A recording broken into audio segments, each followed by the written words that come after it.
On Canada Day, the country's first symbol, these cute and talented natural engineers, the beavers, can be seen everywhere. However, beavers were not always treated with such kindness, and they have had a very turbulent and fluctuating place in Canada.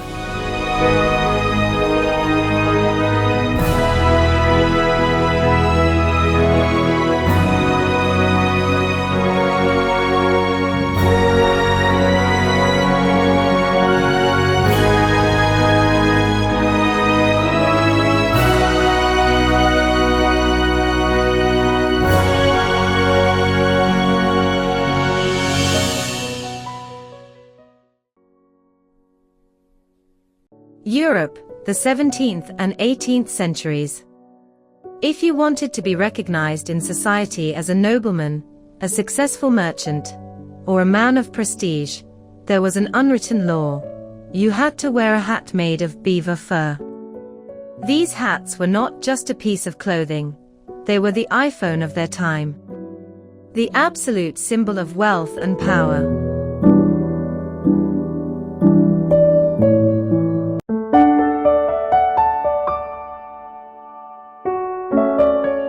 But this fashion madness had a great darkness at its heart. The soft, waterproof underfur of the beaver was the best material for making these felt hats. The result? A total massacre. In less than a few decades, the beaver population across Europe was almost driven to extinction. The market was thirsty and prices were skyrocketing. Europe needed a new source, and this need changed the destiny of another continent forever.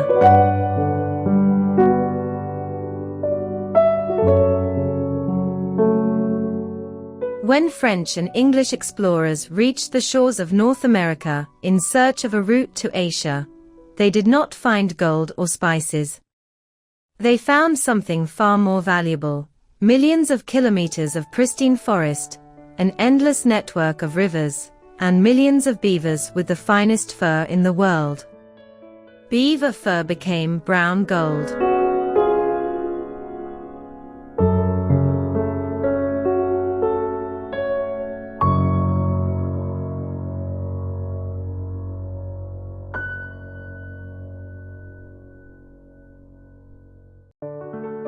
But this trade was no easy task. The Europeans neither knew the geography nor possessed the survival skills for the -40-degree cold.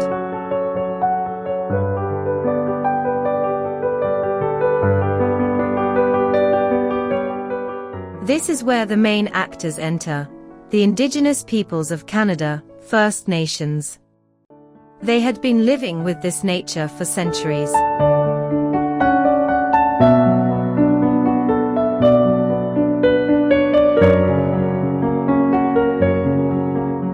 The Indigenous people hunted the beavers and, in return, received guns, copper kettles, cloth, and knives from the Europeans. A massive trade that laid the foundations of modernity in this cold land.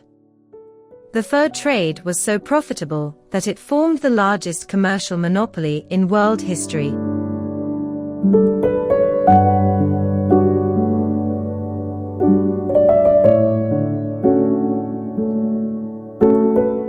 In 1670, the King of England granted the exclusive trade monopoly for all the lands surrounding Hudson Bay to a company we know today as HBC, or Hudson's Bay.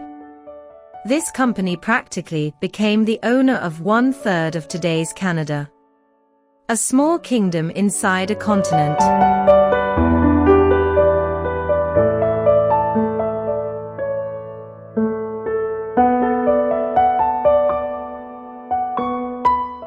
But the French did not sit idle either.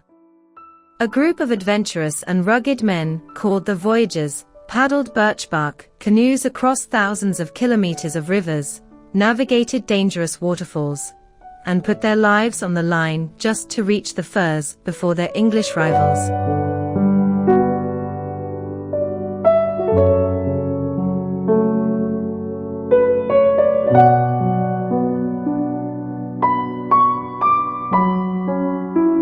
The rivalry between major trading companies like Hudson's Bay and the Northwest Company turned into an all-out war, ambushes, and the burning of each other's trading posts. This wasn't just trade. It was a bloody battle to draw the future borders of a country.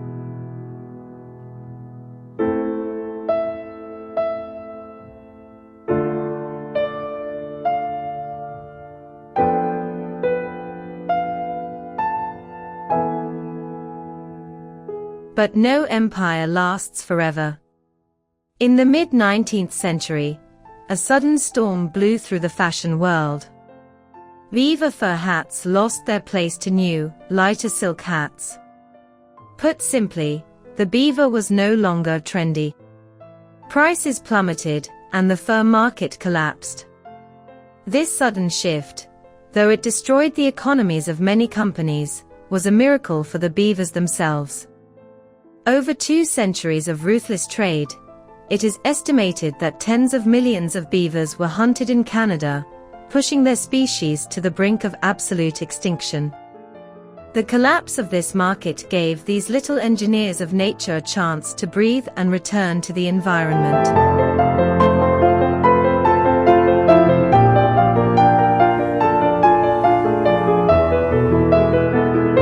But a story that began with blood and commerce was not going to end just there. Canada grew, transforming from a fur trading post into an independent, modern, and wealthy nation.